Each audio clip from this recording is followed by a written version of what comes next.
So, Greg, what did you see that you thought was very effective? Well, Jalen Carter was clearly the best player on the field for both those units, the Eagles defense and the Saints offense.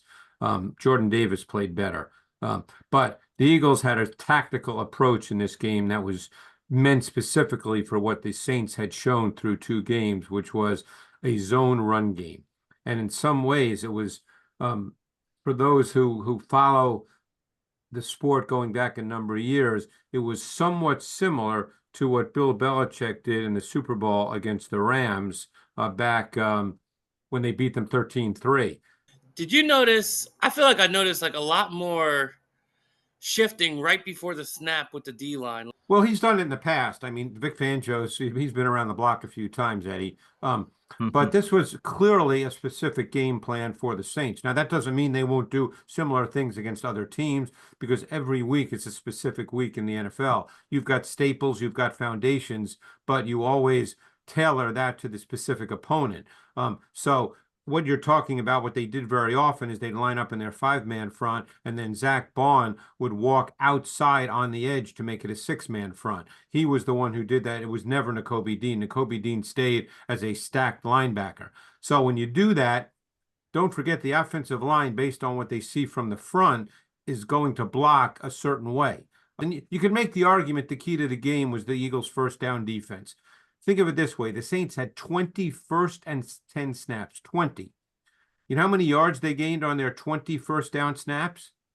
What did you see from the secondary that was so different? Shaheed had 5 targets and no receptions. There were only a couple of times that they threw to him on a deep route. Now, one, you could argue he should have caught, and we might be having a different conversation because it was right in his hands. And while I believe it was Mitchell. It was Mitchell, yes, because it was the right side. He's the right corner, and Slay's the left corner. And while Mitchell was certainly close, that was a very, very catchable ball. And Carl, we might be having a different conversation if that happened. In a lot of high leverage situations like third down, red zone, Hurts has been turning the ball over. And I just kind of wanted to know what the tape has kind of shown that. Is he... Chris, this might come across as a bold and controversial statement, but the Matthew interception was on Smith, not on Hurts. Because Hurts made exactly the right read based on the route concepts versus the coverage. And when you're running an in-breaking route against a safety that's sitting there, you have to cross his face. And that's what Hurts was expecting. That's receiver rule, run. You have to cross his face. And he expected that to happen. And Smith actually ran a bad route, which is rare for him, but he did not run a very good route. And Hurts threw the ball exactly where it should have been thrown based on the coverage.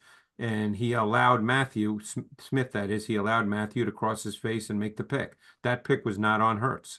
Hey, Greg. Hey, guys. So two of the unsung heroes of that game were Tyler Steen and Fred Johnson. So I just wanted to get your thoughts on what those two guys did, especially in that environment. I thought that Steen in particular played really, really well at right guard, both in the run game and in pass protection. Steen had a couple of really good one-on-one pass protection snaps against Cam Jordan when Jordan was moved inside, which is what the Saints do a lot in their sub fronts. And while there were a couple of plays where Johnson did get pushed back by Granderson, which is to be expected, he's not a starting right tackle in the league.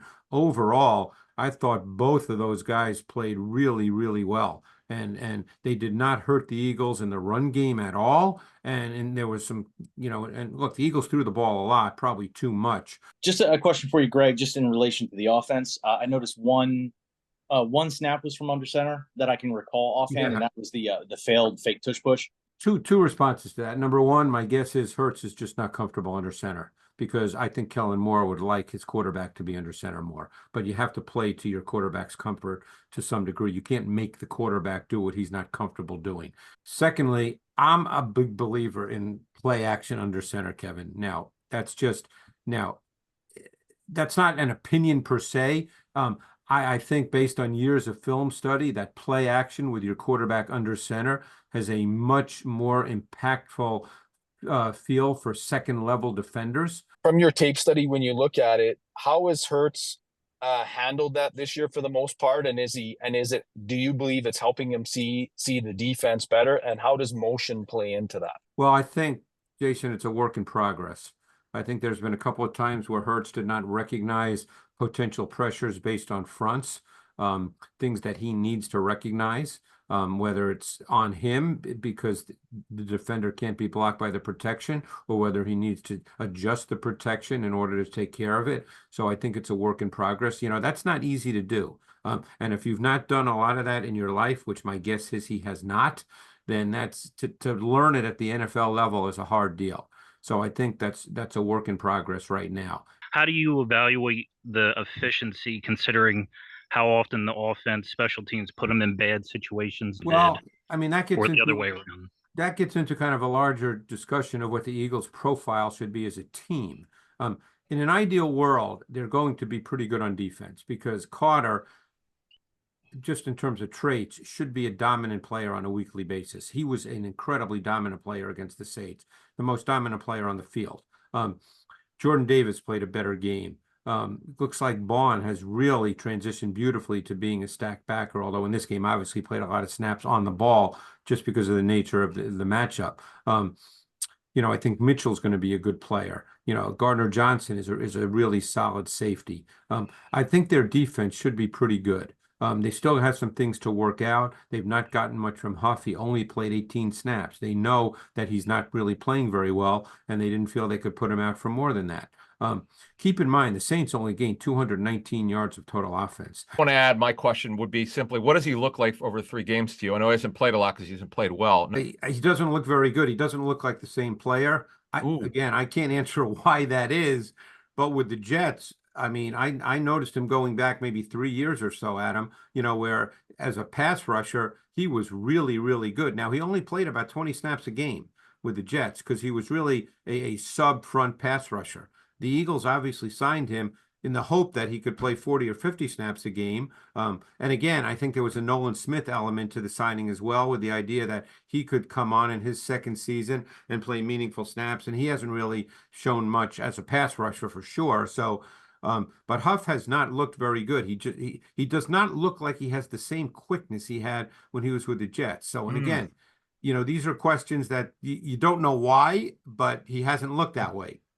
I know Nolan Smith was more involved, or he seemed to be. Smith played 21 snaps. Actually, played fewer snaps this week. I think Huff and Smith are. Let me answer it this way: Graham played 35 snaps. Okay, that's because Huff and Smith are not playing the way the Eagles' defensive coaches want them to play.